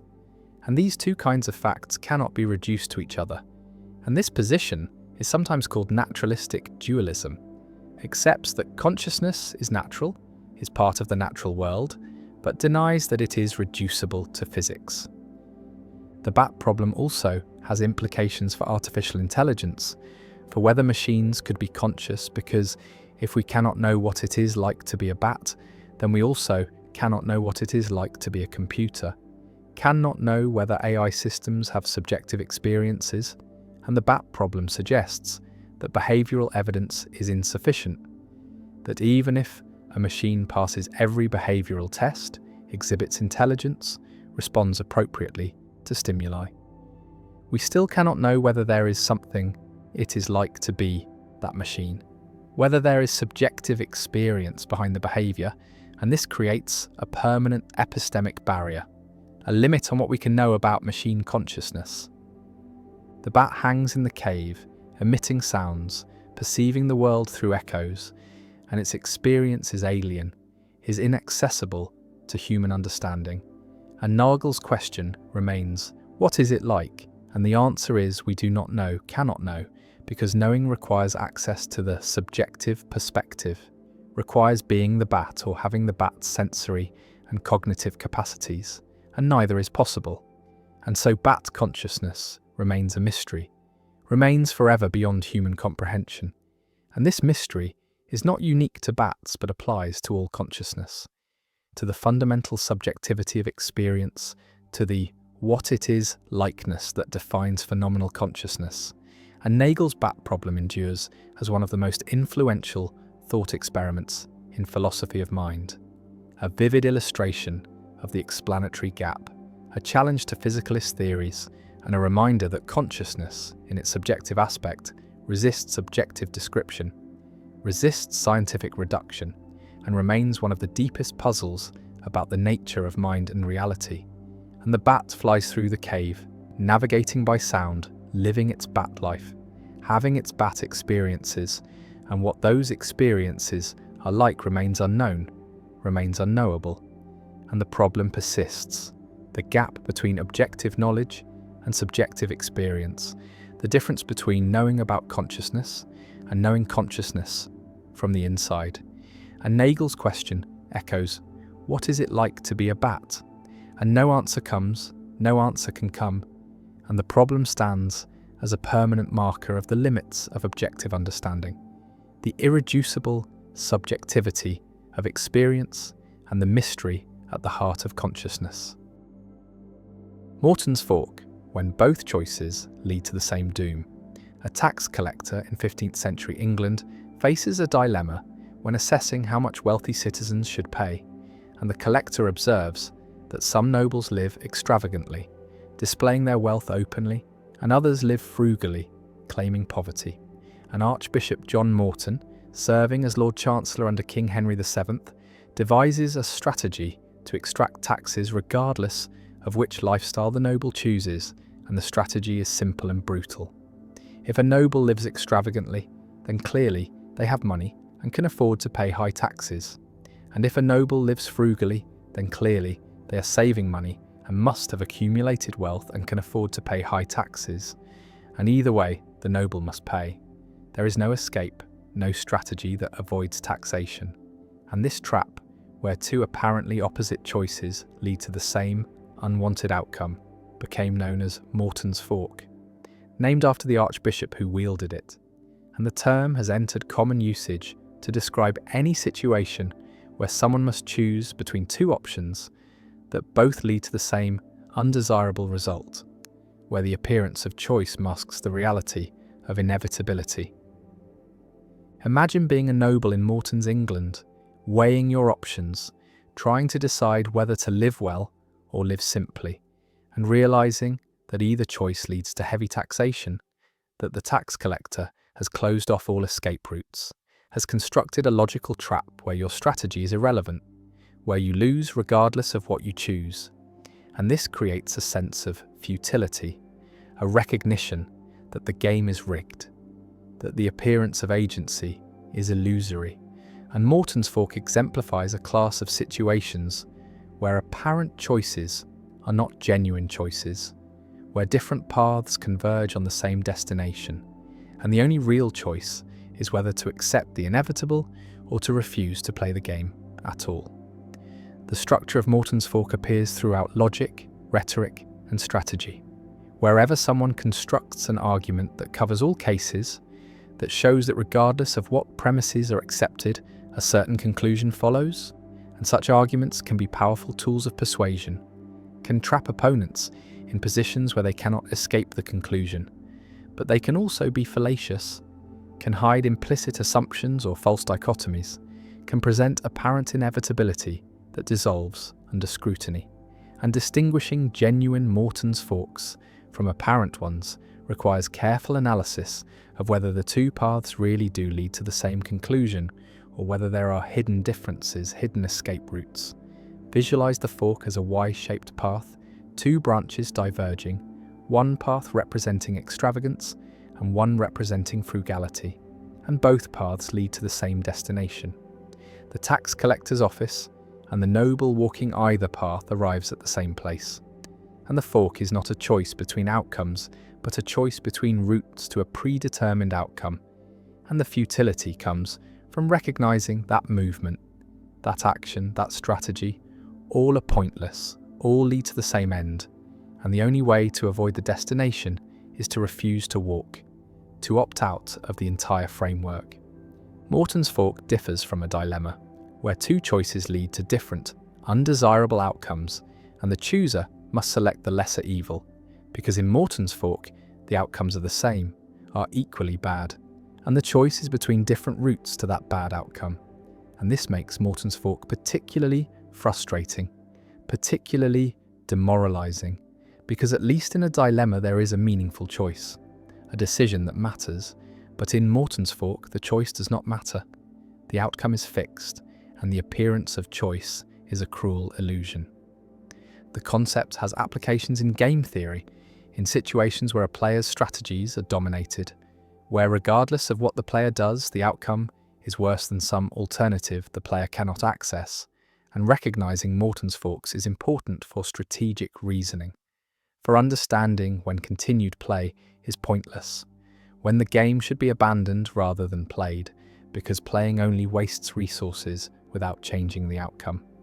Morton's fork also appears in legal and political contexts, where laws or policies are designed to be inescapable, where any action a person takes falls under the law's scope, and this can be legitimate, can reflect comprehensive regulation of a domain, but it can also be oppressive, can create situations where individuals have no legal way to avoid a burden, no option but compliance, and recognizing such structures is important for identifying injustice, for understanding when law has become a trap rather than a framework for freedom. The paradox also has psychological dimensions, because facing Morton's fork creates learned helplessness, creates the sense that choices do not matter, that outcomes are predetermined regardless of effort or strategy, and this can lead to resignation, to ceasing to resist, to accepting the inevitable, and oppressive systems often work by creating Morton's forks, by ensuring that resistance and compliance lead to similar outcomes, that fighting and surrendering are equally futile, and breaking out of Morton's fork requires either finding a hidden third option, a way to refuse the binary choice, or accepting one path and finding meaning in the choosing, even if the outcome is fixed. Some philosophers argue that life itself is Morton's fork, that all paths lead to death, that whether we live virtuously or wickedly, happily or miserably, we end up in the same place, non-existent, and this can be a source of nihilism, can undermine the sense that choices matter, but it can also be liberating, can free us to choose based on values rather than outcomes, to recognize that if all paths lead to death, then what matters is the path itself, the journey, not the destination, and Morton's fork becomes an invitation to find meaning in process rather than result. The Archbishop's strategy was effective, was brutal, extracted taxes efficiently, and the nobles paid, unable to escape the logic, unable to find a strategy that avoided the fork.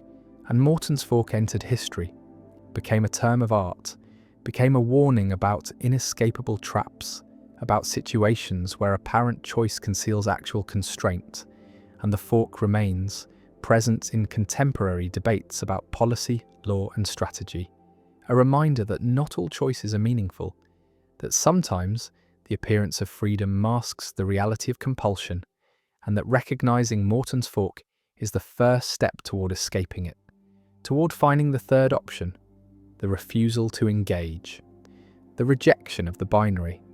And the fork stands, points in two directions, both leading to the same place, and the challenge is to see the fork for what it is, to recognize when choice is illusory, when strategy is futile, and when the only real option is to walk away, to refuse the fork entirely, to create a new path that the fork's designer did not anticipate. And Morton's fork remains a timeless trap, a logical structure that appears whenever someone seeks to eliminate all escape routes, to ensure that whatever choice is made, the desired outcome follows, and the fork endures as a reminder that the appearance of choice can be deceptive, that freedom requires more than options, requires that options lead to genuinely different outcomes, and that when options converge, when the fork's prongs meet, choice becomes meaningless, and only opting out restores agency. Parfit's teletransportation paradox. Imagine a future where technology allows instant travel across vast distances through a process called teletransportation.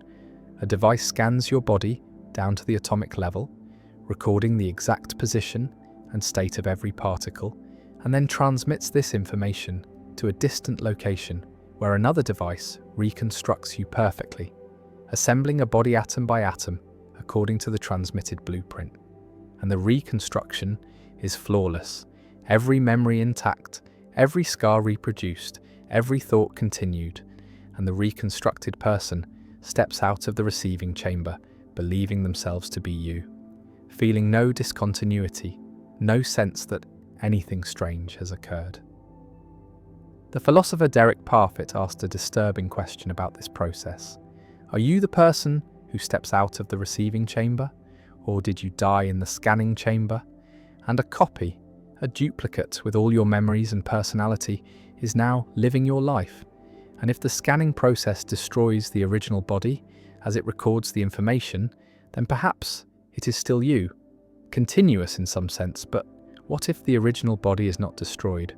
What if the scanner leaves you standing in the departure chamber, intact and alive, while the reconstruction appears in the receiving chamber? And now there are two of you, both with equal claim to being the original, both feeling that they are you, and if both are you, then identity has become plural. But if only one is you, then which one and what criterion could possibly distinguish them when they are physically and psychologically identical? Parfit used this thought experiment to challenge the intuition that personal identity is what matters in survival, arguing that what matters is not identity, not being numerically the same person, but rather psychological continuity and connectedness, the preservation of memories, personality, beliefs, desires, and ongoing projects. And if these are preserved, then survival has occurred even if strict identity has not. And so, the reconstructed person is you in every way that matters, even if they are not numerically identical to the original you. And the question of whether identity is preserved is a question about what we care about rather than a deep metaphysical fact.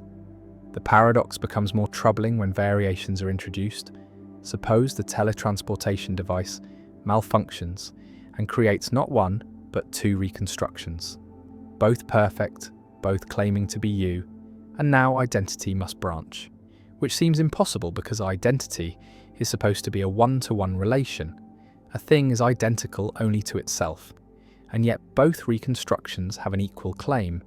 And if identity is not preserved in this case, then why should it be preserved in the normal case where only one reconstruction appears? And if it is not preserved, then every time you use the teletransporter, you die, and a new person with your memories takes your place, living a life they falsely believe is a continuation of yours. Parfit embraced the conclusion that identity is not what matters, that we should care about psychological continuity rather than numerical identity, and that the concept of a persisting self, a single unified person who endures over time, is less important than we ordinarily think. That what makes your future self matter to you now is not that they are literally the same person, but that they are psychologically connected to you in the right ways. And if those connections can branch or spread across multiple individuals, then so be it. Identity is not sacred, not the ultimate ground of value or concern.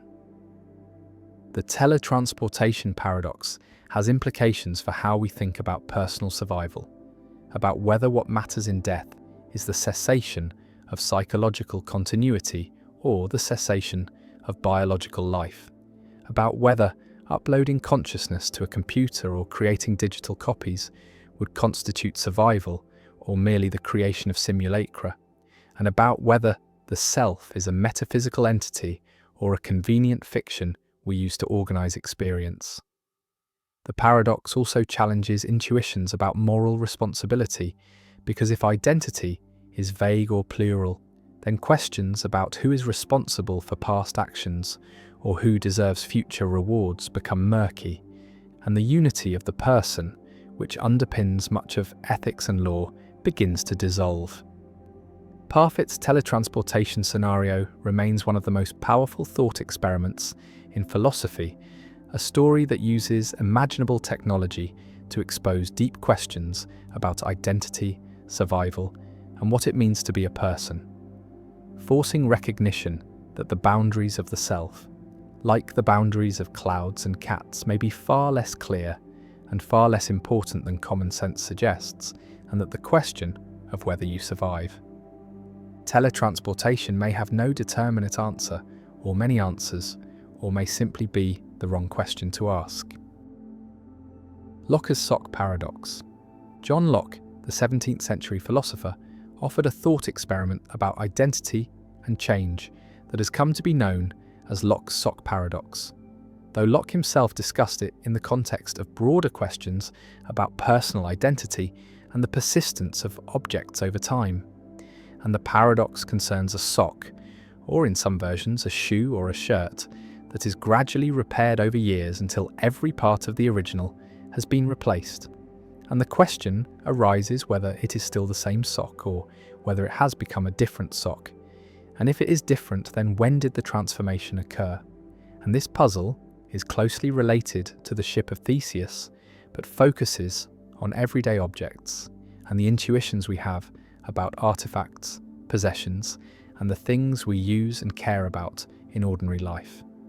Imagine a sock that develops a hole, and the hole is darned with new thread, and later another hole appears and is also repaired, and over time the entire sock is patched and repatched, thread by thread, until none of the original material remains.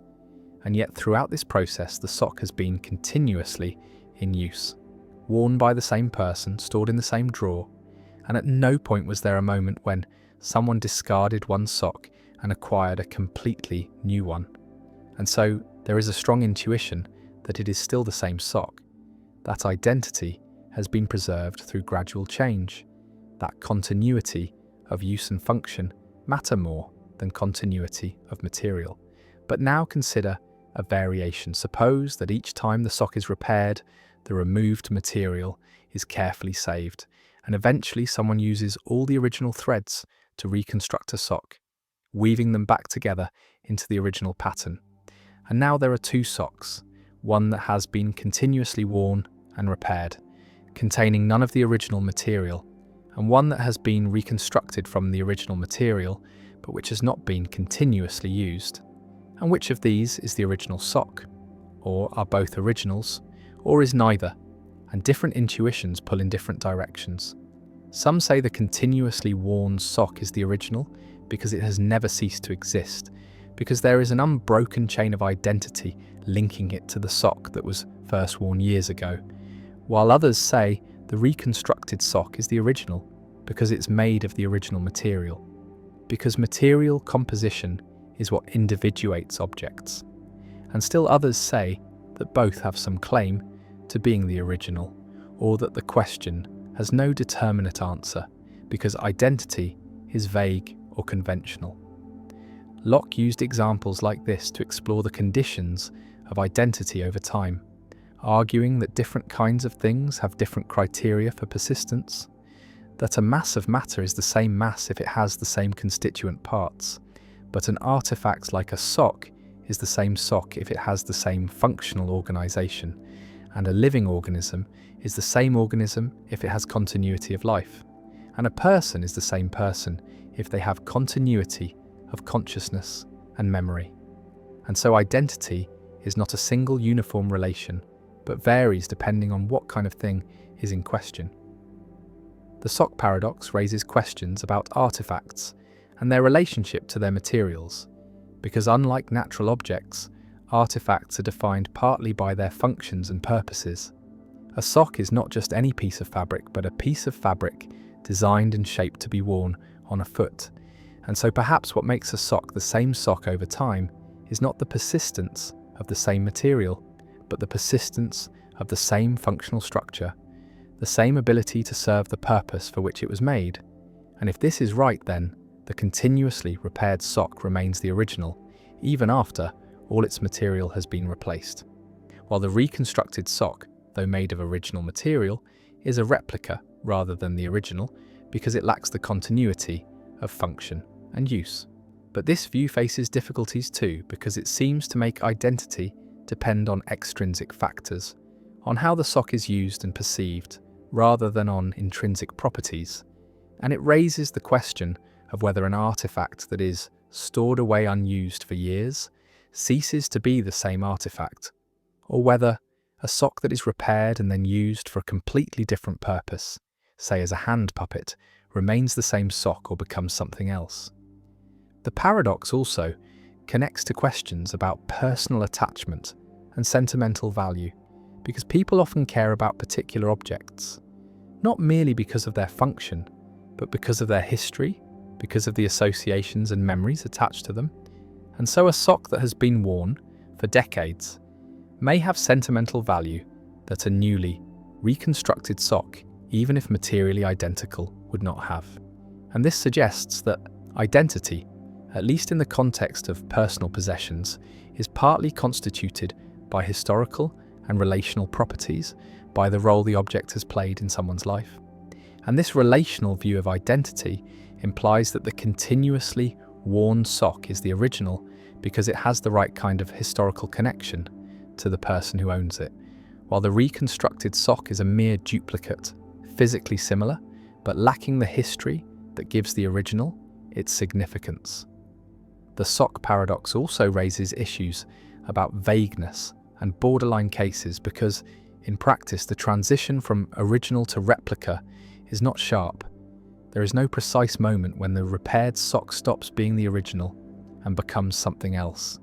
And so perhaps the question of whether it is the same sock admits of no determinate answer. In borderline cases, perhaps identity is vague and the law of excluded middle. The principle that for any proposition, either it or its negation is true, fails for identity statements involving gradual change. The paradox has legal and practical implications as well. In contexts where the identity of an object matters for property rights, warranties, insurance claims, or historical authentication, courts and experts must sometimes decide whether a heavily restored painting or a rebuilt car is the same object as the original or a different object. And these decisions depend on criteria that are often contested, on judgments about how much change an object can undergo while remaining itself. And these judgments reveal that identity is not always a purely factual matter, but involves normative and pragmatic considerations, decisions about what we care about and what purposes our identity judgments are meant to serve. Lockie's sock sits in the drawer, worn and repaired, a humble object that embodies deep philosophical questions, and it reminds us that persistence through time is not as straightforward as common sense suggests, that the boundaries of objects are not fixed by nature, but negotiated through concepts and practices, that identity is a nexus of material, functional, historical, and relational factors, and that the question of whether something is the same thing it was before is often a question without a single correct answer, a question that depends on context, on what aspects of similarity and continuity we privilege, and on whether we are asking about material identity, functional identity, or historical identity. And the sock, like the ship of Theseus, sails on through philosophical discussion, a paradox that will not be mended, a puzzle that remains even after all its threads have been replaced. Meinong's paradox, where non-existent objects live. A philosopher named Alexius Meinong proposes a strange theory, a theory about objects that do not exist, and Meinong argues that there are objects that do not exist, but still have properties, can be talked about, can be thought about, and these non-existent objects populate what Meinong calls the realm of being, a broader category than existence, and examples include the Golden Mountain, which does not exist but is golden and is a mountain, and the round square, which does not exist but is round and square, and Sherlock Holmes, who does not exist but is a detective and lives on Baker Street. And Mening's theory says we can make true statements about these non-existent objects. Can say truly that the Golden Mountain is golden, even though no Golden Mountain exists. And this creates paradoxes, creates puzzles about the nature of reference and truth. Because how can statements about nothing be true? How can non-existent objects have properties? How can we refer to what does not exist? And this is Mening's paradox, the puzzle about non-existent objects, about whether they are real in some sense, whether being is broader than existence, whether there are things that do not exist but still have some kind of reality.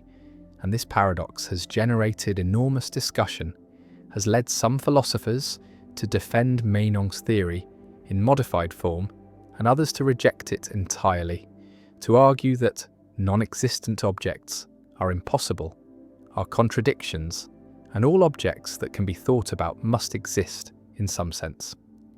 Imagine thinking about Sherlock Holmes, picturing the detective, his deerstalker hat, his pipe, his address at 221B Baker Street, and you're thinking about something. Your thoughts have content, have an object, and that object is Sherlock Holmes. But Sherlock Holmes does not exist, was never a real person, is a fictional character invented by Arthur Conan Doyle. And so, what are you thinking about when you think about Sherlock Holmes? What is the object of your thought? And Mening says the object is Sherlock Holmes himself, a non-existent object, an object that has properties like being a detective and living on Baker Street but lacks the property of existence. And this seems to make sense of how we can think about fictional characters, how we can make true statements about them, but it creates problems because it seems to commit us to a vast ontology of non-existent objects. All the fictional characters, all the impossible objects like round squares, all the merely possible objects that could exist but do not. And this ontology seems bloated, seems to violate parsimony, seems to multiply entities beyond necessity. The paradox sharpens when we consider impossible objects, objects like the round square, which is both round and square, and these properties are incompatible, cannot both be instantiated by a single object. And yet Mening's theory seems to allow that the round square is both round and square, has both properties despite their incompatibility, and this violates the law of non-contradiction, seems to allow contradictions to be true. And Russell famously criticised Mening for this, argued that the round square both exists and does not exist. Exists because it has properties and things with properties must exist to have them, and does not exist because that is part of its characterization. And this contradiction shows that Mening's theory is incoherent, cannot be accepted, and non-existent objects are impossible, and all talk of them must be reinterpreted as talk of something else, talk of ideas or words or possible worlds, but not talk of actual non-existent objects. Visualize Mening's ontology as having two realms, the realm of existence containing actual objects, like tables and mountains and people, and the realm of being containing all objects, including non-existent ones like golden mountains and fictional characters, and the realm of being is vastly larger, contains everything we can conceive, all possibilities and impossibilities, and only a tiny subset of being also has existence. And Mening's theory says that statements can be true of objects in the realm of being whether or not those objects exist, and truth is not restricted to existing objects. And this solves certain puzzles about reference, about how we can refer to what does not exist, but creates the paradox of how non-existent objects can have properties, can be subjects of true predications when there is nothing there to have the properties.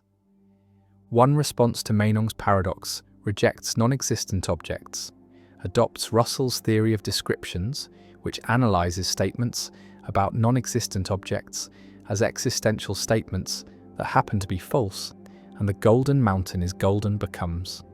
There exists something that is golden and is a mountain, and this statement is false because no such thing exists.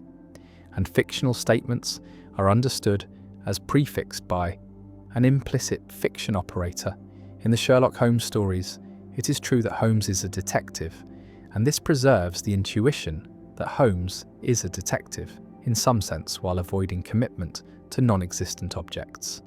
And this Russellian approach has been standard in analytic philosophy, is the orthodox view, treats apparent reference to non-existent objects as disguised quantification or as occurring within the scope of intentional operators. Another response defends Meinong's theory in modified form, accepts that there are non-existent objects, but restricts what properties they can have, distinguishes between nuclear properties like being golden or being a detective, which non-existent objects can have, and extra-nuclear properties like existing or being thought about, which are different, and impossible objects like round squares have both roundness and squareness as nuclear properties, but do not violate contradiction because they do not exist, do not have instances in reality, and their properties do not need to be jointly instantiable. And this neo-Meinongian approach preserves some of Meinong's insights while avoiding Russell's objection, and various philosophers, including Terence Parsons and Richard Routley, have developed sophisticated neo-Meinongian theories that handle the paradoxes. A third response appeals to possible worlds, argues that fictional and non-existent objects exist in other possible worlds, are possible but not actual, and when we talk about Sherlock Holmes, we're talking about a possible person, someone who exists in other possible worlds, in worlds where Conan Doyle's stories are true, and this preserves the intuition that Holmes is a detective, is a real object in some sense, while avoiding the paradox of non-existent objects, because Holmes is not non-existent but merely non-actual, exists in other worlds. And possible worlds semantics provides a framework for understanding modality and fiction without Meinongian ontology. Meinong's paradox also raises questions about what it means to exist, about whether existence is a property like others or is somehow special, and Kant argued that existence is not a real predicate, not a property that objects have or lack, but is the presupposition of having properties. And this Kantian view seems to refute Meinong, seems to show that non-existent objects cannot have properties because having properties requires existing.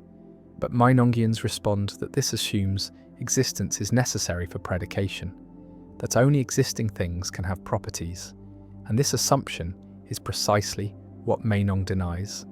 And the debate continues about whether existence is a property and whether objects must exist to have properties. The golden mountain glitters in imagination, non-existent but golden, and Sherlock Holmes solves cases in fiction, non-existent but a detective, and the round square defies logic, non-existent and impossible, and Meinong's theory says these are real objects in the broad sense of being, and the paradox asks how this can be, how nothing can be something, how non-existence can have properties, and the answers divide philosophers, some accepting Meinong's insights, some rejecting them entirely, and the paradox persists as a challenge to theories of reference and ontology, a puzzle about what we talk about when we talk about what does not exist, and whether such talk requires real objects or can be explained without them. And Meinong's paradox endures as one of the strangest and most controversial problems in metaphysics, a problem about the boundary between being and non-being, about what counts as real, and about whether existence is the only kind of reality or whether non-existent objects have their own shadowy realm of being. The Banach-Tarski paradox. A solid sphere can be decomposed into a finite number of pieces, which can then be reassembled, using only rotations and translations, to form two solid spheres, each identical to the original. And this seems to violate conservation of volume, seems to create matter from nothing, seems to be impossible, and yet it is a theorem in mathematics, proven rigorously using the axiom of choice and the properties of infinite point sets. And this is the Banach-Tarski paradox, named after Stefan Banach and Alfred Tarski, who proved it in 1924. And the paradox reveals deep and counterintuitive features of infinite decompositions, of non-measurable sets, and of the relationship between mathematics and physical reality. The proof proceeds by decomposing the sphere into a finite number of pieces, typically 5 or 6, and each piece is a set of points, not a solid region with smooth boundaries, but a scattered, disconnected, infinitely complex collection of points. And these pieces are non-measurable, meaning they do not have well-defined volumes in the usual sense. They cannot be assigned a size using standard measure theory. And this is crucial because measurable sets cannot be duplicated. Conservation of volume holds for measurable sets, but non-measurable sets escape this constraint. They can be rearranged in ways that seem to violate intuition, and the Banach-Tarski paradox exploits this by constructing pieces that are so pathological, so wildly scattered, that they can be rotated and translated to form 2 complete spheres. The decomposition uses the axiom of choice, the principle that given any collection of non-empty sets, there exists a way to choose one element from each set, and the axiom of choice is independent of the other axioms of set theory. It cannot be proven or disproven from the standard axioms, and some mathematicians reject it precisely because it leads to results, like the Banach-Tarski paradox, results that seem absurd, and rejecting the axiom of choice avoids the paradox. But it also cripples large parts of modern mathematics. Many important theorems depend on the axiom of choice, and most mathematicians accept it despite its counterintuitive consequences. The paradox applies only to objects in 3-dimensional space, or higher. It does not work in 2 dimensions. A disk cannot be decomposed and reassembled into 2 disks.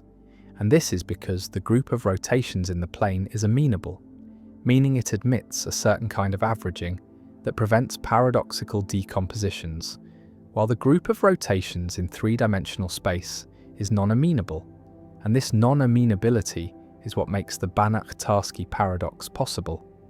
The fact that rotations in 3 dimensions can be combined in ways that allow pieces to be moved around and duplicated.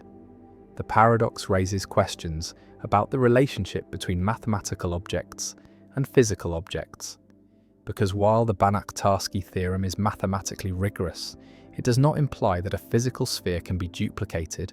The decomposition involves infinitely complex sets, pieces that are not solid regions but scattered collections of points, with no smooth boundaries, and such pieces cannot be physically realized, cannot be cut or manipulated, and so the paradox is a feature of mathematical idealizations rather than a claim about physical reality. And this distinction is important.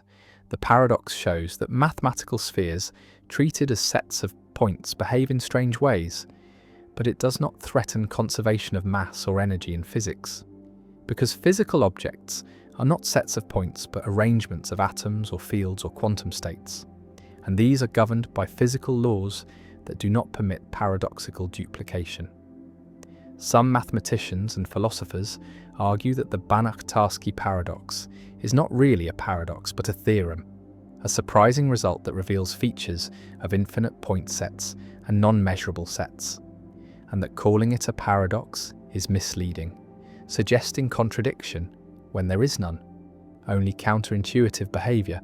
And from this perspective, the paradox is valuable precisely because it challenges intuition, because it shows that infinite collections have properties that finite collections lack, that measure theory has limits, that the axiom of choice has strange consequences, and that mathematics is richer and stranger than naive expectations suggest.